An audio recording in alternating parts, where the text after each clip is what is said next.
Hi all welcome back to my channel. എന്തെല്ലാം എല്ലാവരുടെയും വിശേഷങ്ങൾ? എല്ലാവർക്കും സുഖമല്ലേ? ഞാനിന്ന് വന്നിട്ടുള്ളത് നല്ലൊരു അടിപൊളി ചീസി കട്ട്ലേറ്റിൻ്റെ റെസിപ്പിയായിട്ടാണ്. അപ്പോൾ വീഡിയോ മുഴുവനായിട്ട് എല്ലാവരും കണ്ടിട്ട് ഇഷ്ടമാകുന്നുണ്ടെങ്കിൽ സബ്സ്ക്രൈബ് ചെയ്യാനും ലൈക്ക് ചെയ്യാനും ഷെയർ ചെയ്യാനും ഒന്നും മറന്നേക്കല്ലേ. ആദ്യം തന്നെ നമുക്ക് ഉരുളക്കിഴങ്ങ് ഉപ്പിട്ടിട്ടൊന്ന് വേവിക്കാൻ വേണ്ടി വെക്കാം. അപ്പോഴത്തേക്കും നമുക്ക് ചിക്കൻ ആവശ്യമുണ്ട്. ചിക്കനിലേക്ക് ഉപ്പ്, മഞ്ഞൾപ്പൊടി, പിന്നെ സോയ സോസ് ഇവയൊക്കെ ചേർത്ത് കൊടുത്തിട്ട് ഒന്ന് കുക്കറിൽ വേവിക്കാൻ വേണ്ടിയിട്ട് വെക്കാം. അപ്പോഴത്തേക്കും നമുക്ക് വെളിച്ചെണ്ണ ഒഴിച്ചിട്ട് ഒരു ഉള്ളി ഒന്ന് വാട്ടാൻ വേണ്ടിയിട്ട് വെക്കുന്നുണ്ട്. പിന്നെ ഇഞ്ചി, വെളുത്തുള്ളി, പച്ചമുളക് പേസ്റ്റ് ഇവയെല്ലാം ചേർത്ത് കൊടുക്കുക. ഒരു 1/4 ടീസ്പൂൺ മഞ്ഞൾപ്പൊടി, 1/2 ടീസ്പൂൺ മുളക് പൊടി, പിന്നെ ഗരം മസാലയും കുരുമുളക് പൊടിയൊക്കെ ഉണ്ടെങ്കിൽ അതും കൂടി ചേർത്ത് കൊടുക്കുക. എന്നിട്ട് നല്ലോണം മസാല നമുക്കൊന്ന് ഇളക്കിയിട്ട് അതിൻ്റെയൊക്കെ ഒരു പച്ചമണം മാറുന്നത് വരെ ഒന്ന് യോജിപ്പിച്ചെടുക്കാം.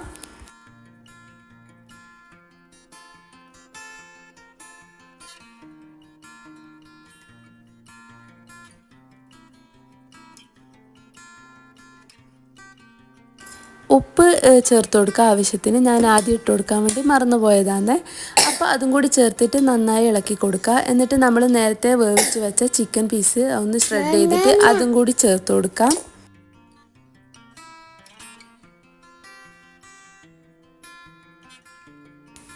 എന്നിട്ടെല്ലാം കൂടി ഇളക്കിയതിന് ശേഷം അതിലേക്ക് നമ്മൾ നേരത്തെ സ്മാഷ് ചെയ്ത് വെച്ച പൊട്ടാറ്റോയും കൂടി അതിലേക്ക് ഇട്ട് കൊടുക്കുക. എന്നിട്ടെല്ലാം കൂടി നല്ലോണം ഒന്ന് മിക്സ് ആക്കിയെടുക്കാം.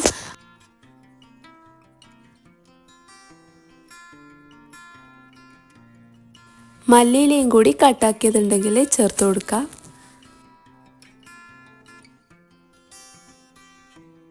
ഈ കട്ട്ലേറ്റൊക്കെ തയ്യാറാക്കി എടുക്കുമ്പോൾ ചില ഉരുളക്കിഴങ്ങൊക്കെ ഭയങ്കര വെള്ളം കയറിയ പോലത്തെ ഉരുളക്കിഴങ്ങായിരിക്കും. അപ്പോൾ നമുക്ക് എന്തായാലും കൈ കൊണ്ട് കുഴച്ചെടുക്കാൻ വേണ്ടിയിട്ട് പറ്റൂല.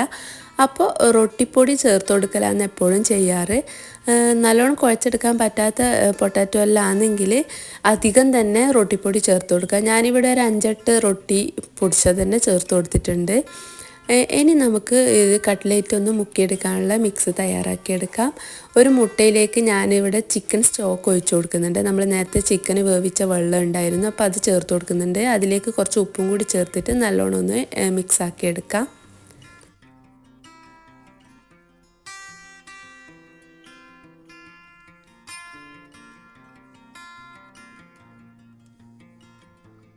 ഇനി നമുക്ക് ചീസി കട്ട്ലേറ്റ് ഇവിടെ തയ്യാറാക്കിയെടുക്കാം. നമ്മൾ ഉരുളക്കിഴങ്ങിൻ്റെ മസാല ആദ്യം എത്രയാണോ വേണ്ടത് ആ വലിപ്പത്തിനനുസരിച്ചിട്ട് എടുക്കുക. എന്നിട്ട് നടുവിലേക്കായിട്ട് ജസ്റ്റ് ഒരു കുഴി കൊടുത്തിട്ട് അതിലേക്ക് ഒരു കഷ്ണം മൊസറല്ല ചീസിൻ്റെ ഒരു ചെറിയ പീസ് വെച്ച് കൊടുക്കുന്നുണ്ട്. എന്നിട്ട് ഏതെങ്കിലും ഇഷ്ടമുള്ള ഷേപ്പിൽ ആക്കി കൊടുക്കുക. ഞാൻ ആദ്യം ഇതുപോലെ ബോളാക്കിയത് ചെയ്തത്, പക്ഷേങ്കിൽ ഞാൻ വെച്ച് കുറച്ചും കൂടി ഒന്ന് പ്രസ്സാക്കി കൊടുത്തിട്ടുള്ള ഷേപ്പാക്കി കൊടുക്കാമെന്ന്. അതാകുമ്പോൾ നമുക്ക് ഫ്രൈ ചെയ്യുമ്പം കുറച്ചും കൂടി ഈസി ആയിരിക്കും.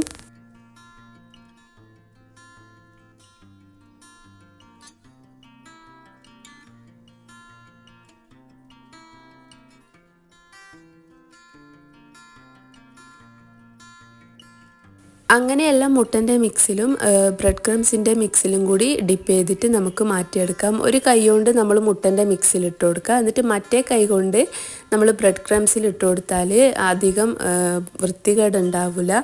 അപ്പം മൊത്തത്തിൽ ഇതുപോലെ ആക്കി വെച്ചിട്ടുണ്ട്. ഞാനിത് കുറച്ച് സമയം ഒന്ന് ഫ്രിഡ്ജിൽ വെച്ചിട്ടുണ്ടായിരുന്നു.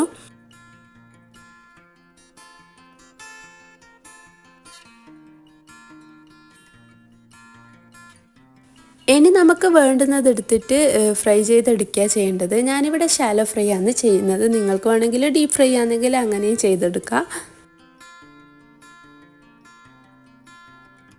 എപ്പോഴും ഉണ്ടാക്കുന്ന കട്ട്ലേറ്റിൽ നിന്ന് നമുക്ക് വ്യത്യസ്തമായിട്ട് ഇടയ്ക്കൊക്കെ ഇതുപോലെയൊന്ന് തയ്യാറാക്കി നോക്കിയാൽ എന്തായാലും എല്ലാവർക്കും ഇഷ്ടപ്പെടും. ചീസൊക്കെ ഇഷ്ടപ്പെടുന്നവരാണെങ്കിൽ എന്തായാലും നിങ്ങൾക്ക് ഈ ഒരു റെസിപ്പി ഇഷ്ടപ്പെടും. അപ്പോൾ എൻ്റെ ചാനലിൽ ഒരുപാട് റെസിപ്പീസും വീഡിയോസും ഒക്കെ ഞാൻ അപ്ലോഡ് ചെയ്തിട്ടുണ്ട്. എല്ലാവരും സമയം കിട്ടുമ്പോഴൊക്കെ ഇടയ്ക്കൊക്കെ നോക്കുക. എന്നിട്ട് എന്തെങ്കിലും അഭിപ്രായങ്ങളൊക്കെ ഉണ്ടെങ്കിൽ കമൻറ്റ് ബോക്സിൽ അറിയിക്കാൻ മറക്കരുത്. അപ്പോൾ വീഡിയോസൊക്കെ ഇഷ്ടപ്പെടുന്നുണ്ടെങ്കിൽ അപ്പം തന്നെ ഒന്ന് സബ്സ്ക്രൈബും കൂടി ചെയ്തേക്കണേ. ഒരു ഭാഗം കുക്കായി കഴിഞ്ഞിട്ടാകുമ്പോൾ നമുക്ക് ഇതുപോലെ ഒന്ന് തിരിച്ചിട്ട് കൊടുക്കുക. എന്നിട്ട് നല്ലോണം ഒന്ന് മൊരിച്ചെടുത്താൽ നമ്മുടെ ചീസി കട്ട്ലേറ്റ് ഇവിടെ റെഡി ആയിട്ടുണ്ട്.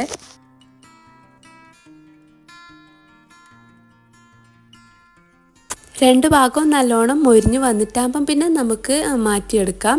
എന്നിട്ട് നമുക്ക് ചായൻ്റെ കൂടെ സെർവ് ചെയ്യാവുന്നതാണ്.